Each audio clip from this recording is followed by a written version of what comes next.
conversación de hoy día es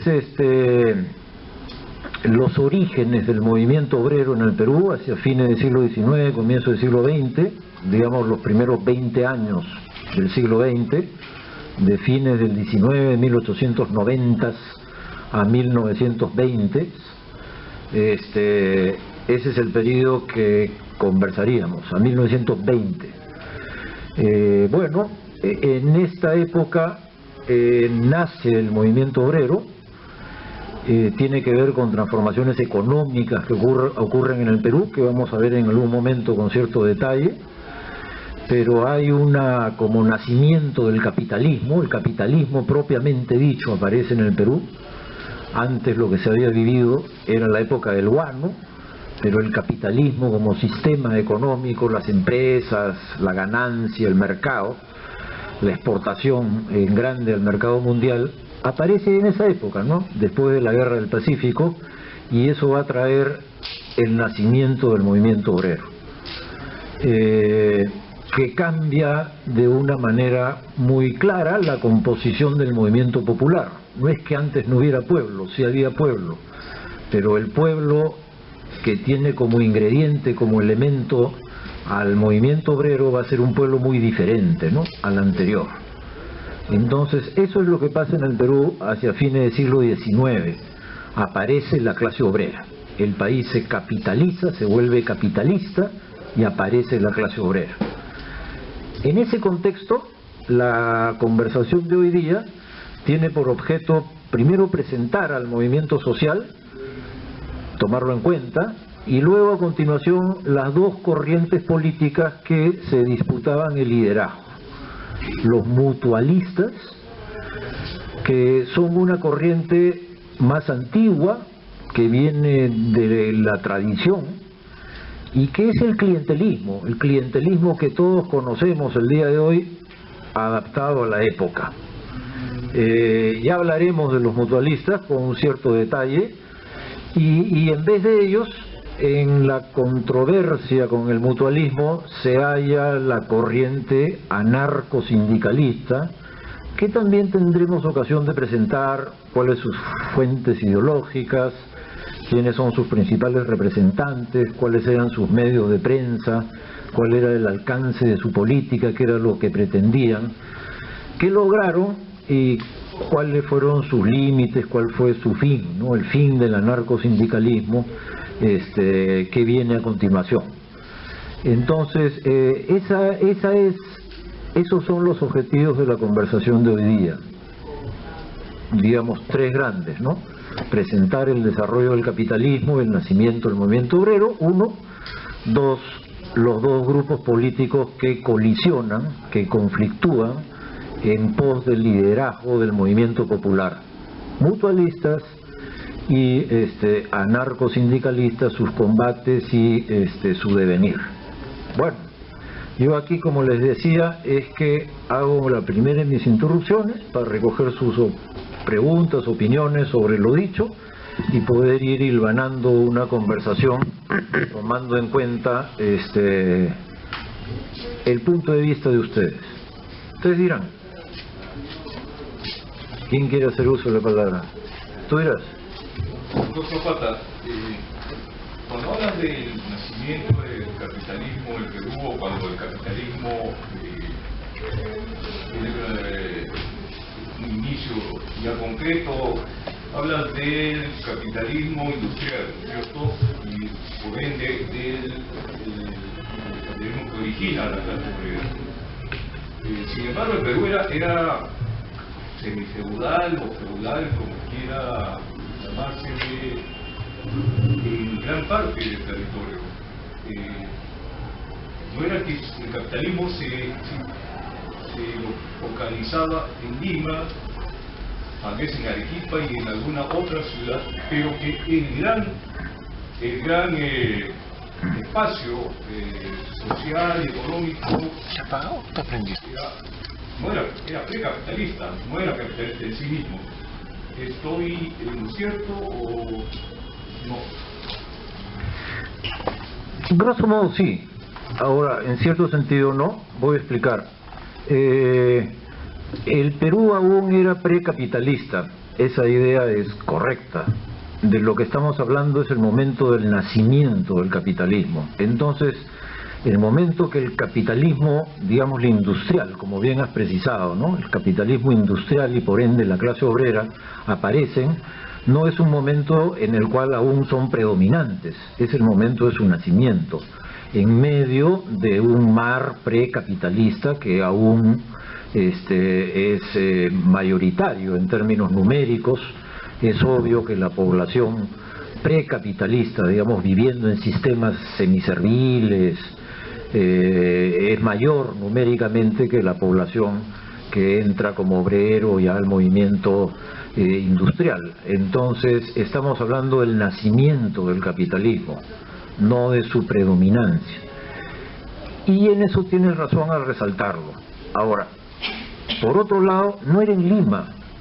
El capitalismo en el Perú nace en Lima un poco, pero mucho en provincias. Me explico. Tienen en primer lugar el proletariado azucarero y las haciendas azucareras, las haciendas agroexportadoras del azúcar. Esto es Lambayeque, La Libertad. Y ahí hay ya no campesinado, es proletariado agrícola, que es diferente al campesinado. No poseen la tierra, no siembran nada, digamos, de alimentos, producen íntegramente azúcar. Azúcar, por otro lado, como ustedes saben, es un producto agroindustrial. Una gran plantación tiene un ingenio. El azúcar implica fábrica. Entonces, es un producto muy diferente, pues, y un proceso social y una clase popular, el sector popular obrero, azucarero, muy diferente al campesinado comunero, digamos, ¿no?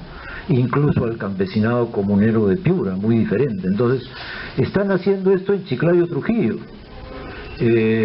para poner un ejemplo. Luego, es las minas, ¿no?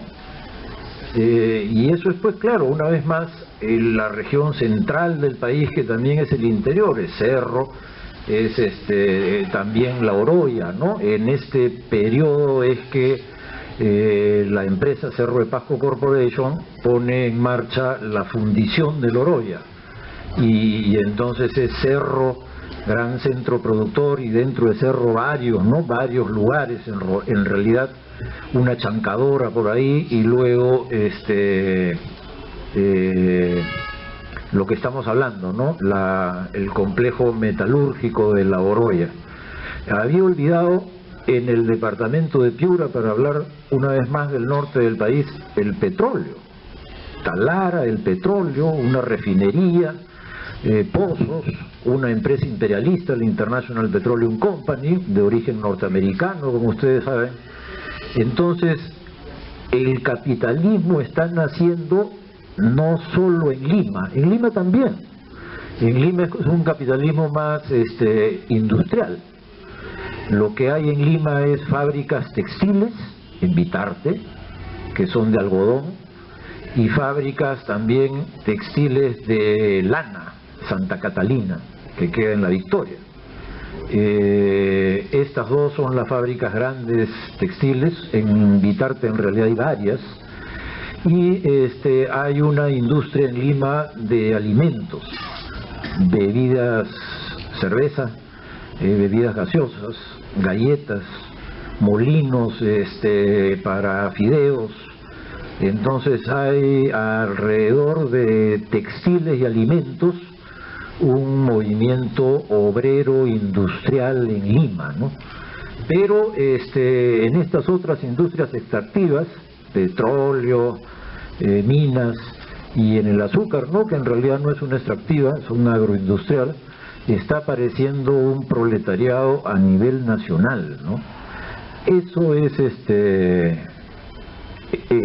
digamos, es no solo Lima, ese es el punto, ¿no? ¿Alguna otra? ¿Tú dirás, compañero?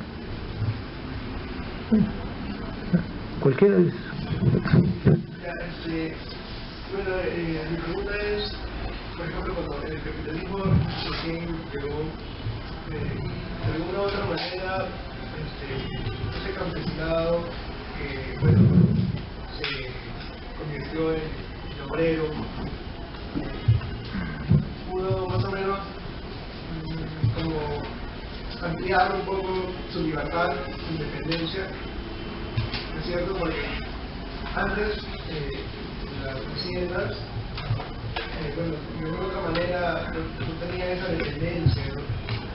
Esa independencia que bueno, un obrero tal vez no puede tener.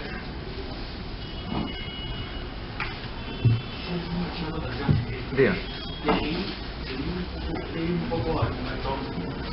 Tom narra que creo que fue en Inglaterra, no sé si fue en 1600, cuando empezaron a nacer los grupos anarquistas.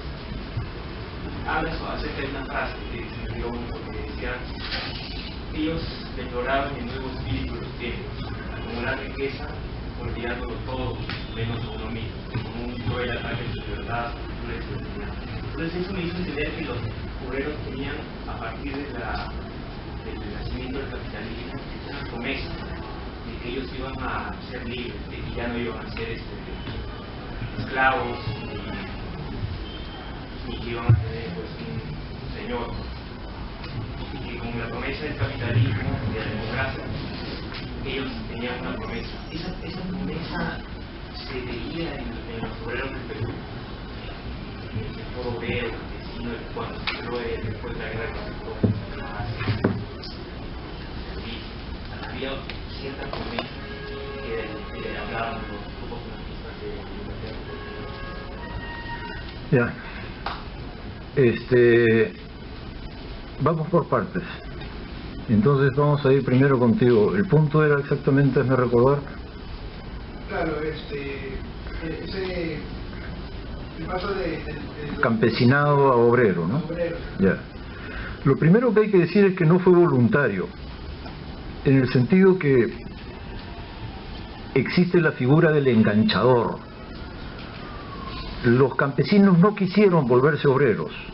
Los campesinos querían seguir atados a la tierra porque era su costumbre, era ancestral, sabían moverse en ese terreno, reproducían su familia, su forma de vida, no se morían de hambre, salvo casos excepcionales.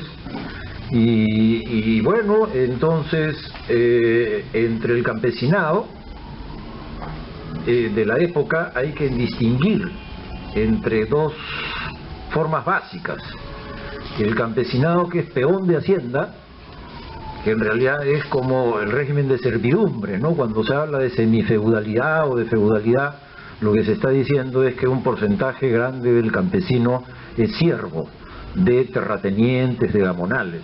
Eso es el régimen de hacienda. Pero adicionalmente hay campesino comunero, y el campesino comunero puede ser pobre, pero pertenece a su comunidad, que será, como les digo, pobre, pero es libre. No hay un patrón, no hay un dueño, no hay obligaciones semiservibles con nadie. Y ese campesino comunero no quería pues proletarizarse. Por otro lado, el campesino siervo no es el que se proletariza, porque el hacendado no lo deja. El terrateniente controla a, entre comillas, sus campesinos. Entonces el terrateniente no está permitiendo que los siervos que trabajan para él se proletaricen y se vayan de la hacienda. El terrateniente mantiene un control despótico, violento de su gente, ¿no? Es su gente, otra vez entre comillas. Entonces el campesinado que se va a proletarizar es el comunero, y el comunero en principio no quiere proletarizarse. ¿Cómo fue el proceso? La figura clave es el enganchador. El enganchador es alguien que visita los pueblos, las comunidades, y suelta plata al campesino que sabe, porque tiene contactos, que necesita. Tal familia campesina, no sé, pues no se ha casado un hijo, han tenido que hacer una fiesta, están con deudas. La otra, se ha muerto el padre, están pobres, necesitan contratar gente para que trabaje su parcela. Se averiguan, ¿no?, quién necesita plata, y suelta. Adelanto, a cambio de ir a la hacienda a trabajar, la hacienda azucarera, digamos, ¿no? A trabajar tantos meses.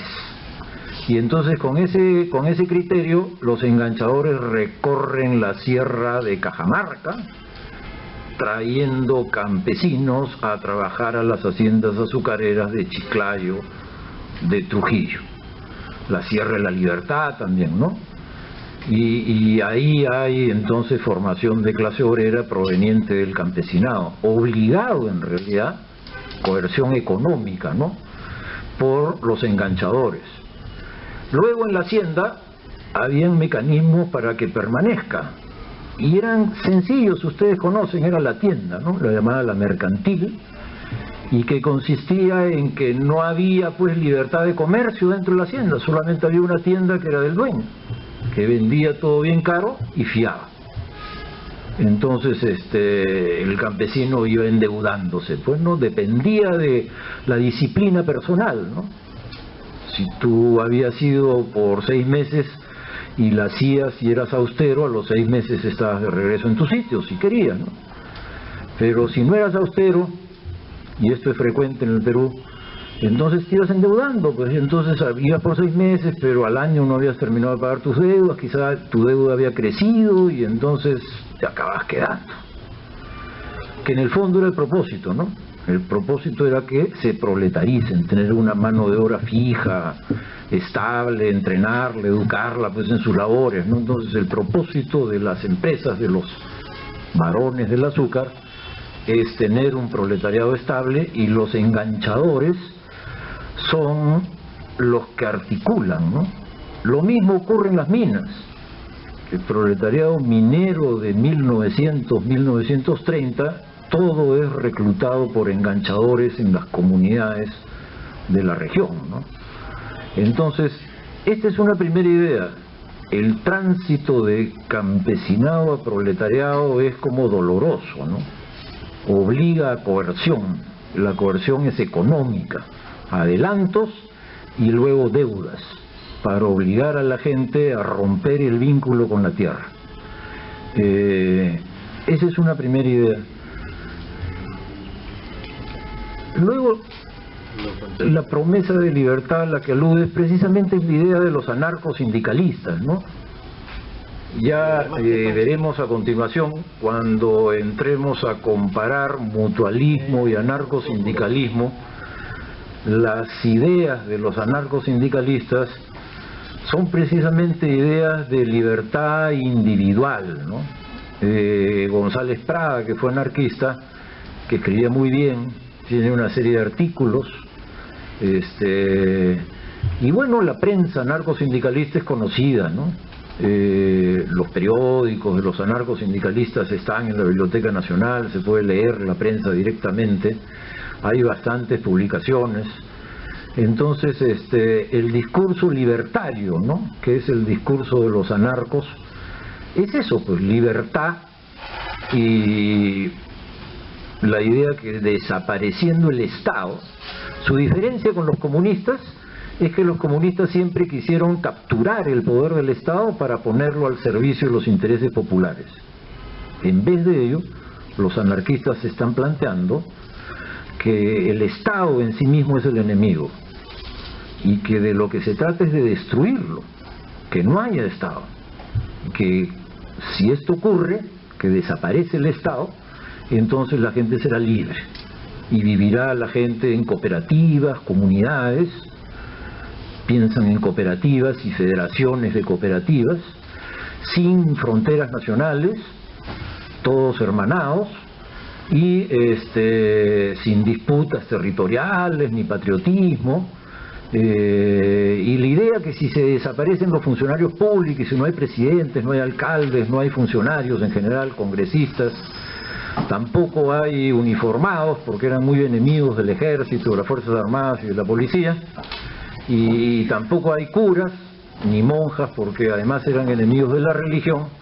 Entonces, si desaparecen los curas, los milicos y los funcionarios públicos, los seres humanos seremos libres. Ese es el planteamiento muy en chiquitito, muy en esencia de los anarcos, y expresan lo que estás tú planteando, la idea entre los primeros obreros que hay en la actividad industrial, la promesa de la libertad de la humanidad, ¿no? Que los obreros pueden hacer libres a los seres humanos, ¿no? A través de ciertos procedimientos, que es lo que veremos hoy día. ¿Alguna otra pregunta? Tú dirás. Sí, creo que antecede a esto de la guerra del Pacífico, bueno, no estoy seguro, pero quería ver el alcance de la influencia que tiene en esta etapa, y también el desplazamiento, ¿no? del imperialismo inglés por el imperialismo norteamericano, que está justamente también en este periodo, y que hace justamente el nacimiento de un capitalismo así, pero dependiente justamente de ese capital externo, y que es diferente, ¿no? Un capitalismo industrial, porque creo que así lo había mencionado, que es prácticamente industria ligera, prácticamente todo, o extractivista, es la característica, digamos, de la que usted ha dado, ¿no?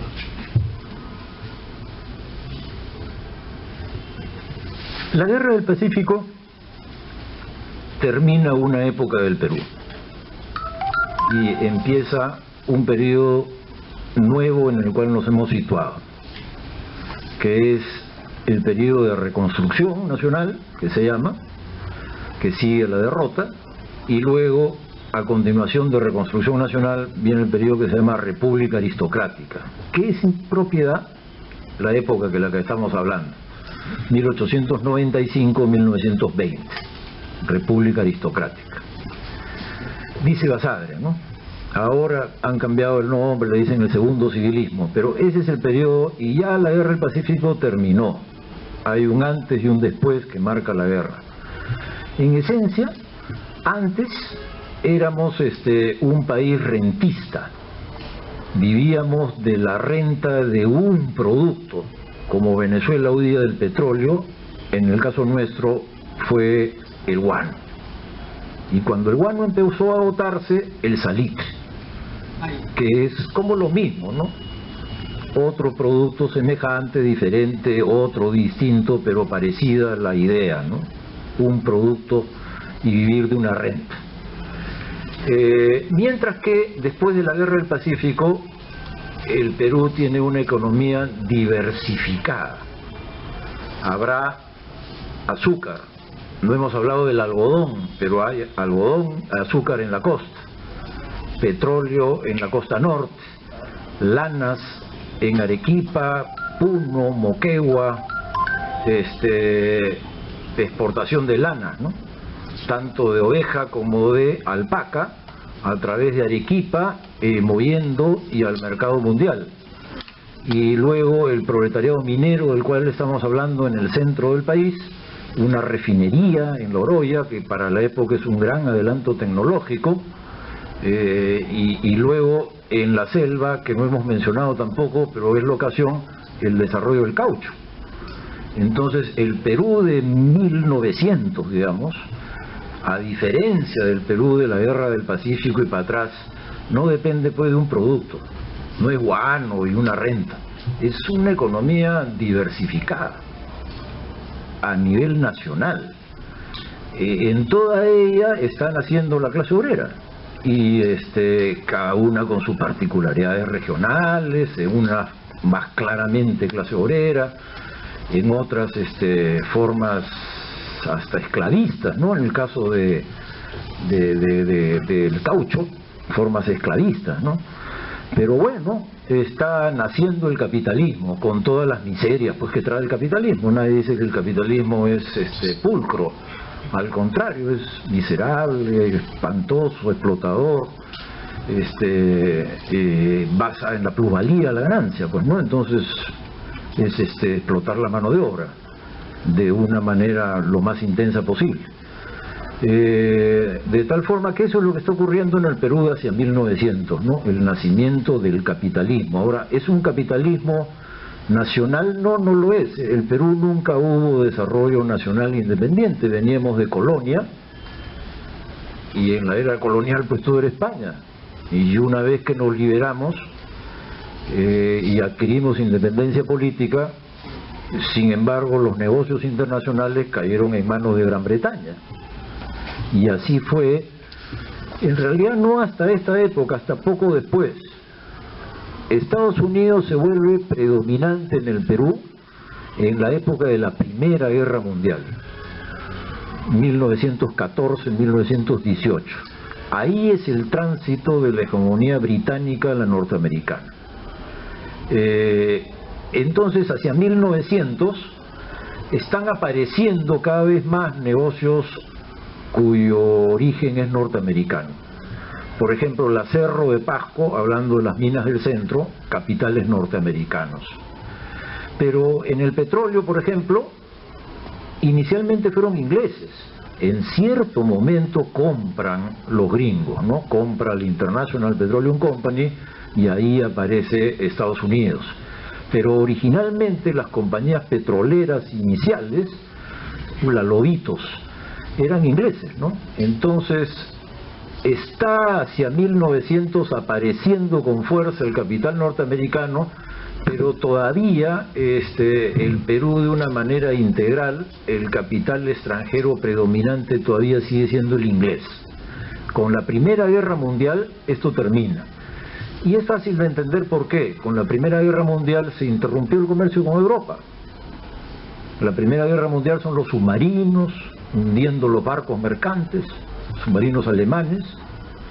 Entonces, ¿qué ibas a exportar pues Inglaterra en la Guerra Mundial? Nada, pues, ¿no?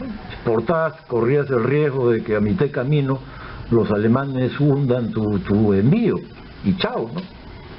De tal modo que es en la Primera Guerra Mundial cuando el comercio de exportación peruano se vuelca hacia los Estados Unidos y Europa queda ya en segundo lugar, ¿no?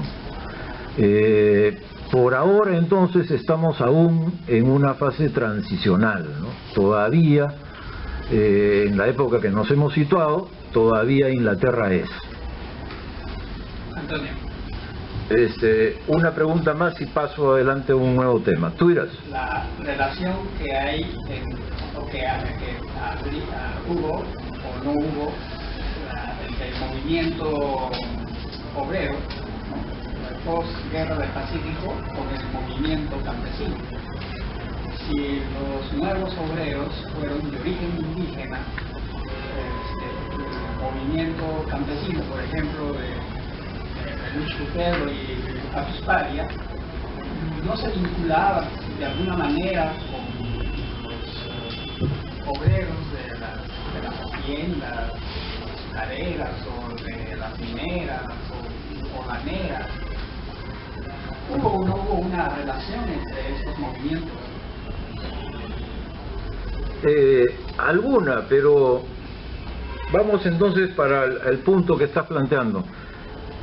El Lucho Pedro y Atusparia, Pedro Pablo Atusparia, corresponden a una rebelión campesina en el Callejón de Huaylas, en el año final de la Guerra del Pacífico. Acaba de terminar la Guerra del Pacífico y el Perú se encuentra en guerra civil entre los de Iglesias, que ha firmado el Tratado de Ancón, contra los de Cáceres, que van a ganar, pues, ¿no? Pero que la guerra es larga, demora todo un año. En el transcurso de ese año, es el año 1885. Todo el año es de guerra civil. En el transcurso del año hay esta rebelión campesina en Huaraz. Entonces, es un poco antes, ¿no? Es el final de la Guerra del Pacífico.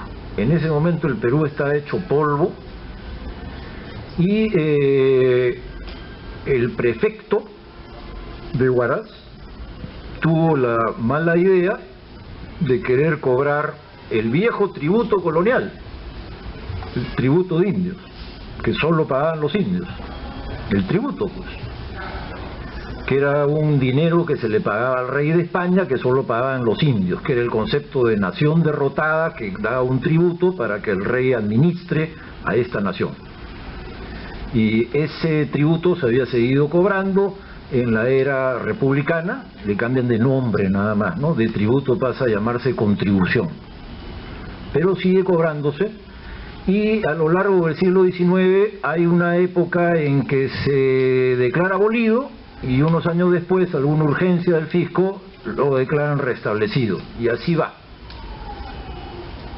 Cuando entró San Martín lo declaró abolido y ahí nomás a la vuelta de la esquina Bolívar lo restableció. Luego, cuando hubo dinero en la época del guano, se declaró nuevamente abolido. Había tanta plata en el Perú que no se necesitaba. Pero luego, cuando la guerra del Pacífico, en unas regiones primero, en otras después, se restablece.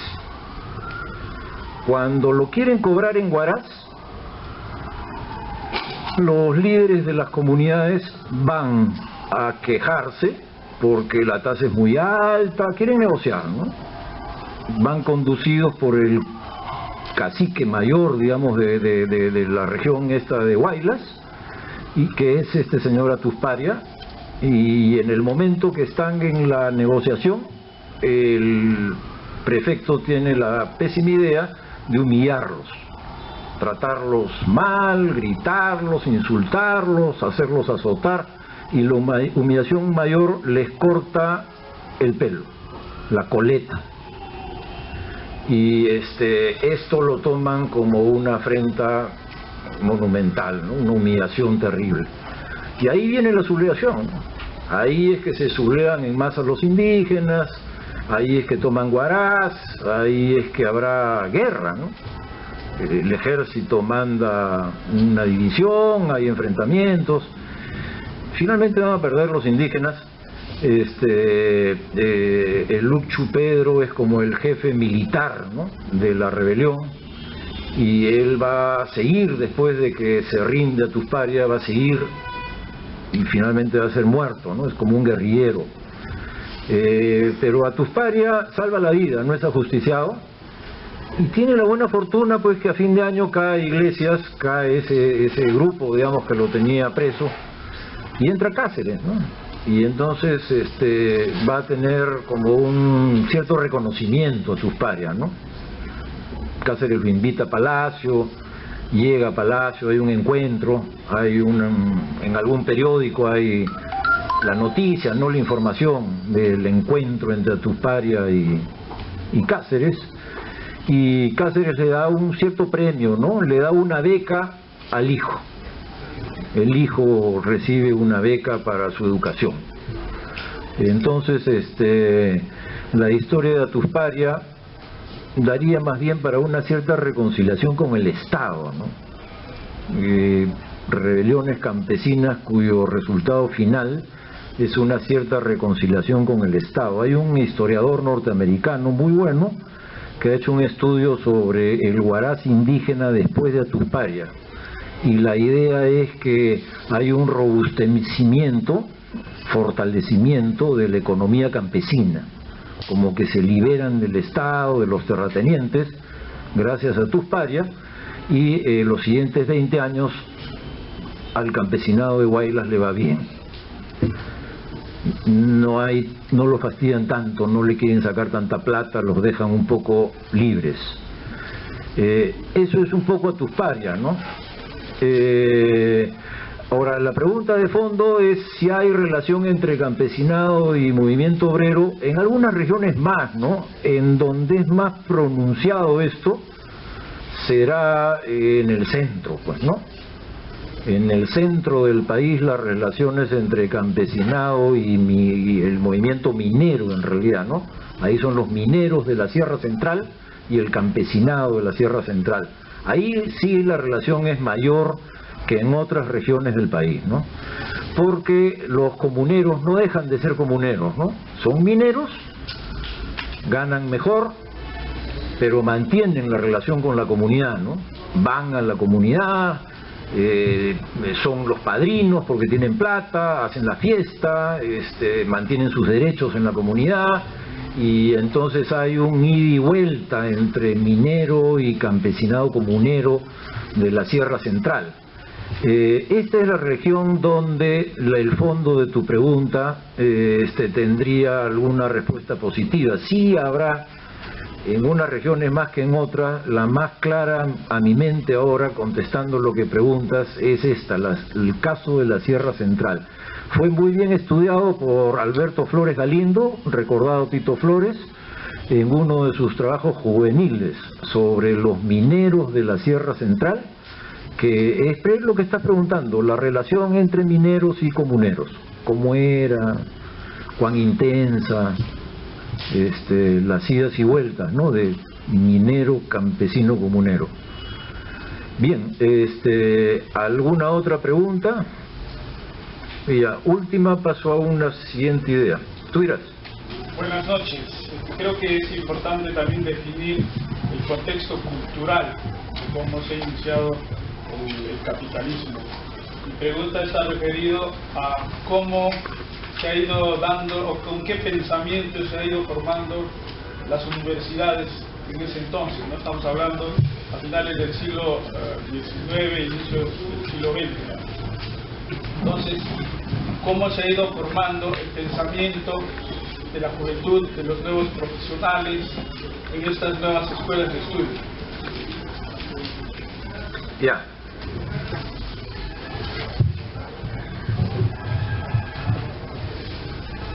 Lo primero que hay que entender es que el movimiento obrero, el movimiento popular, es extrauniversitario. Nada de lo que vamos a conversar hoy día, liderazgos políticos en este movimiento obrero que estamos viendo su nacimiento, tan pegadito al campesinado, tan, digamos, poco voluntario y más bien obligado por los enganchadores. El pensamiento y liderazgo político que vamos a revisar de este proletariado no tiene nada que ver con la universidad, es completamente extraacadémico. Pero vamos a tu pregunta. En primer lugar, la universidad era chiquita. No piensen en la universidad masiva del día de hoy, que hoy día piensa uno en San Marcos y la universidad pues es abierta, hay muchísimos alumnos, son los hijos del pueblo, todo el país, hay un montón de universidades, en este momento más de 130 estudian en la Universidad del Perú, hoy día 1 millón de jóvenes, ¿no? En aquella época no, eran 4 universidades que había en el Perú: San Marcos, única en Lima, Trujillo, Arequipa y Cusco, unas 4 universidades que había. En San Marcos había unos 1000 alumnos, 1000. Eran hijos de la clase media o de la élite, y iban a ser los profesionales del Estado. De alguna manera eran un grupo social que se conocía. Siempre había un grupo de provincianos, ¿no? Pero los limeños que estudiaban en San Marcos venían de unos cuantos colegios, no de muchos colegios, venían de unos cuantos colegios, y en el fondo se conocían todos, ¿no? Los profesores eran sus tíos, y había pues como un trato familiar, ¿no? La élite educando a la élite. Los profesores de San Marcos de esta época eran positivistas. La corriente académica, intelectual que dominaba San Marcos era el positivismo.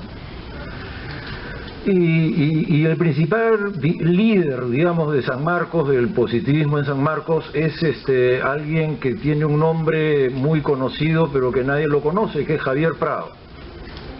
Entonces, Javier Prado era el líder del positivismo en Lima, ¿no? Todos conocemos, es la avenida más importante de Lima y del Perú, y nadie sabe quién es Javier Prado, ¿no? Pero era rector de San Marcos, líder de la corriente intelectual positivista a fines de siglo, fue político también, fue canciller del Perú, congresista, y era el hijo mayor, ¿no?, de nada menos que de Mariano Ignacio Prado, pues, ¿no?, del presidente de recuerdo funesto de la Guerra del Pacífico. Bueno,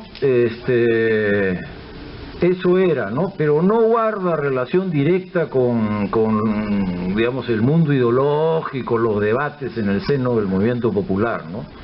El mundo ideológico del movimiento popular iba por otra ruta diferente a lo que ocurría en la universidad. La universidad no era el puente de diálogo con la juventud nacional que es hoy en día, sino era un círculo cerrado de reproducción de los dirigentes de la élite. Se invertía bastante, era de calidad la universidad. La inversión del Estado por alumno era muy superior a la de nuestros días, ¿no? Muy superior. La universidad era para pocos y era buena. Tenía laboratorios, bibliotecas, se le pagaba bien a los profesores, en fin. El rector era Javier Prado. Bueno, quería plantear entonces una siguiente idea para conversar también sobre ella, y voy a esto. Quería presentar el mutualismo y el anarcosindicalismo para como definirlos, ¿no? Y poder en base a ello entrar a este punto. En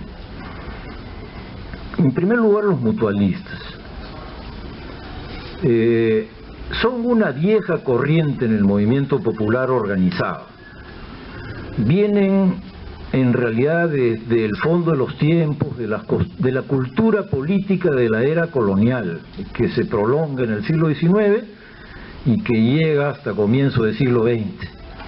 Y consistía en asociaciones de ayuda mutua, de ahí el nombre. Mutualismo viene de asociaciones de ayuda mutua que formaban los trabajadores por gremios. Entonces, es fácil de entender.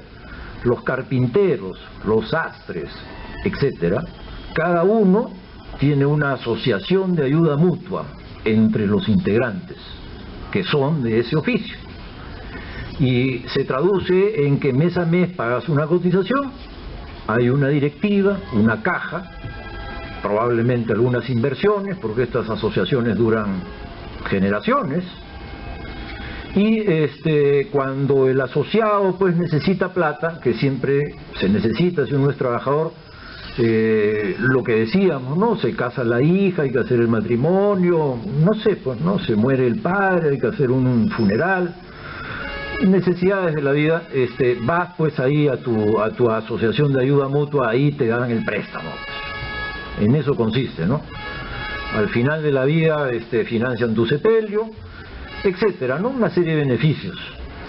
Y esas asociaciones de ayuda mutua, como les digo, vienen desde la era colonial. En la era colonial eran los gremios. Los gremios desaparecen en el siglo XIX. Desaparecen también otras instituciones más religiosas que habían en la era colonial, como son las cofradías, pero que también iban en la misma línea, digamos, de asociaciones de ayuda mutua.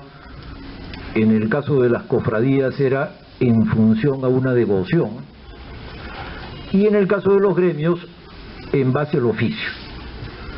Todo esto se traduce en el siglo XIX en asociaciones que formalmente adoptan el nombre de mutuales, que forman federaciones, y hay entonces en el Perú, en el transcurso del final del siglo XIX, los años finales del siglo XIX, una federación nacional, o en todo caso una asociación fuerte en Lima de asociaciones de ayuda mutua. Y los mutualistas entonces están organizados. Ellos son clientelistas. Su cultura política es la negociación con los políticos para obtener algunos beneficios a cambio de votos. Y así de clarito. En algunas pocas ocasiones, pero algunas, logran colocar congresistas. Pero normalmente negocian los votos. Tuvieron algunas ocasiones célebres. Por ejemplo, cuando el primer presidente populista, don Guillermo Billinghurst, llega al poder en el año 12, los que lo apoyan son los mutualistas. No lo apoyan a Billinghurst los anarcos. Los anarcos siempre estuvieron en contra del Estado. Los anarcos nunca fueron elecciones, jamás apoyaron a un candidato. Los que apoyaron a Billinghurst y protagonizan el primer gobierno populista de la historia del Perú son estos normalmente despreciados mutualistas, pero que eran la mayoría, eran la cultura política predominante entre los sectores mayoritarios del movimiento popular. Hay menos estudios sobre ellos que sobre los anarcosindicalistas, porque los anarcosindicalistas son más atractivos, son radicales, tienen creaciones culturales significativas, tienen un discurso sobre el Perú, sobre el mundo, tienen una actitud bastante abierta hacia el tema de la mujer, tienen una actitud progresista en una serie de terrenos más bien culturales, ¿no? Y entonces son mucho más atractivos, y hay un montón de estudios sobre los anarcosindicalistas. Además, los anarcos tienen pues a González Prada, ¿no? Tienen una gran figura intelectual que está comprometido él, González Prada, con ellos, ¿no? De tal modo que sobre el anarcosindicalismo hay estudios variedad, sobre un aspecto, otro aspecto. El mismo César Lévano, ¿no? El director del Diario Uno, es hijo y nieto de los líderes de la época, ¿no? Los Lévanos son parte de los líderes más relevantes del anarcosindicalismo peruano. Entonces han tenido en Lévano un hijo, nieto que ha bregado por mantener el recuerdo vivo. Pero los anarcosindicalistas, eso conviene tenerlo claro también, eran la vanguardia, eran el grupo más esclarecido, eran el grupo más, les llamaban los cerebritos, el grupo que te elaboraba ideas, ¿no? Ideas propias, muy relevantes las ideas. Pero los otros, los clientelistas, los mutualistas, los de las asociaciones de ayuda mutua, esos eran la mayoría, ¿no? Eso también conviene tenerlo claro desde el comienzo. Bueno, yo hasta aquí, como que quería hacer una primera presentación de las dos corrientes de opinión, y seguramente con sus preguntas iremos profundizando en una y en otra. Tú dirás. A ver, alguna mujer que haga una pregunta, por favor. Última pregunta de hombre. Tú dirás. Me gustaría saber cuáles eran las condiciones laborales de los obreros en esta etapa. Y si es que se puede presentar algunas leyes laborales. Hay las dos cosas. No había aún jornada de las 8 horas. Este periodo es el periodo de la lucha por la jornada de las 8 horas, que se va a conseguir en 1919 en ocasión de una gran huelga de la que hablaremos luego. Entonces normalmente se trabaja 12 horas, en algunos lugares muy explotadores hasta 14, y en 10, 12, digamos, otras categorías laborales, ¿no?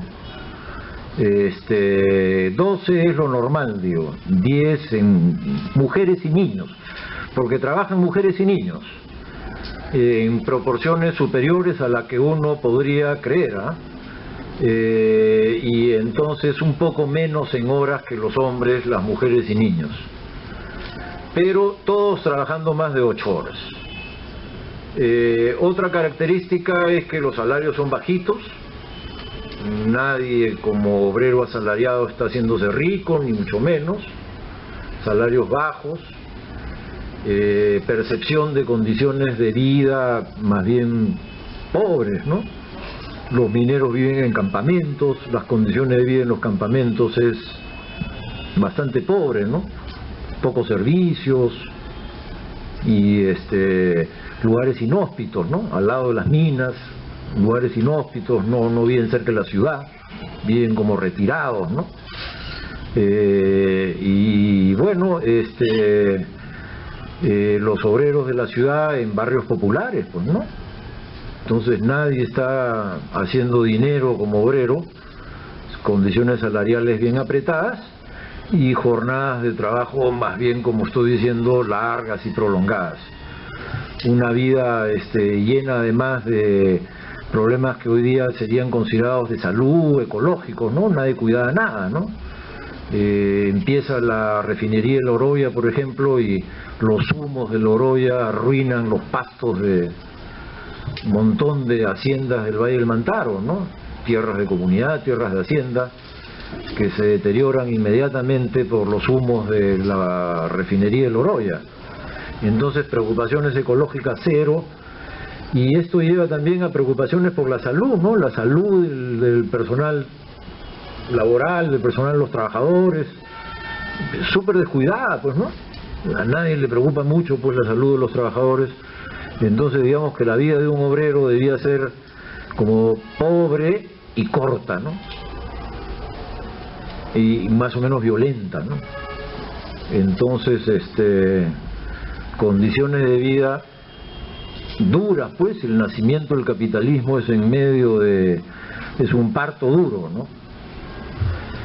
Esa era una pregunta. ¿Cuál era la otra, perdón? Leyes laborales. Sí, hay leyes laborales. Hay un debate en el Congreso y hay algunos congresistas que se preocupan por el tema laboral. Estos congresistas no necesariamente son de izquierda, pero quieren algunas leyes y quieren regular. Me parece que la primera ley es la ley de accidentes de trabajo, y a continuación viene, en época de Billinghurst, dos leyes. Una ley es la ley de jornada de las 8 horas para mujeres y niños, que es como el adelanto de la jornada de las 8 horas, porque la jornada de las 8 horas, la verdadera, se consigue en el año 19. La ley de la que estoy hablando es del año 13, en la cual hay jornada de las 8 horas para 3 grupos: mujeres, niños y estibadores, trabajadores del puerto del Callao haciendo carga y descarga de los buques, ¿no? Estibadores, mujeres y niños. Esa es una ley del año 13. Y el año 13 también, con Billinghurst, se promulga una ley que regula el derecho de huelga. Se norma el derecho de huelga. Tiene que haber una asamblea de trabajadores, tiene que tener un tanto por ciento de los trabajadores sindicalizados, tiene que avisarse a la autoridad con tantas 3 días, 2 días de antelación, una serie de condiciones, ¿no? Pero queda como a través de esa ley como reglamentado que la huelga es un derecho, ¿no? Y si cumplen tales condiciones, hay derecho a hacer huelga. Esa es la importancia de la ley de huelgas. Entonces, en resumen, hay leyes laborales, hay diputados que son de derechas, que están detrás de estas. Un diputado, alguien comprometido con las primeras normas laborales es alguien del comercio, Luis Miró Quesada, ¿no? Don Luis Miró Quesada, que fue director varios años. Cuando joven era civilista y estuvo detrás de estas primeras leyes laborales. La primera es de accidentes de trabajo, la segunda es de jornada de 8 horas para mujeres, niños y estibadores, y la tercera es la de huelgas. Entonces sí habían algunas leyes laborales, era un tema, parte de la agenda política nacional eran leyes laborales.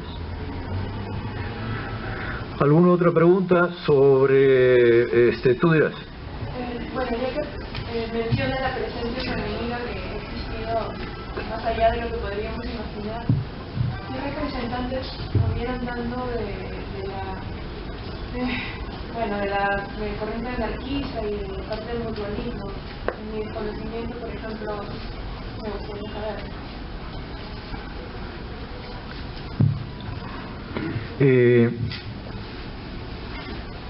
La idea que tenían los anarcosindicalistas era que no había que hacer política, que la política era en sí mala, que quien hacía política no llegaba a nada, que se corrompía el que hacía política, que inevitablemente el que iba al Congreso, ahí las alfombras del Congreso se tragaban el espíritu de la gente y se volvían sirvientes del orden.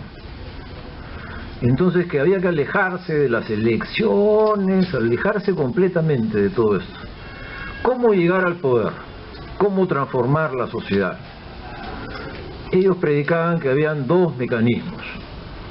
Un mecanismo como permanente, y eso era hacer una contracultura. No preocuparse por la cultura burguesa. Por eso decía, lo que pasaba en la universidad no les importaba, sino desarrollar una contracultura. Entonces hacer con toda regularidad una serie de actividades culturales, veladas, populares, en las cuales hubiera un rato de música, otro rato de teatro popular, un programa, ¿no?, donde hubiera poesía, donde hubiera cuento, declamación, por ahí un discurso político, y como les digo, teatro, música popular. Y hacían veladas con este propósito en los diversos zonas donde tenían trabajo.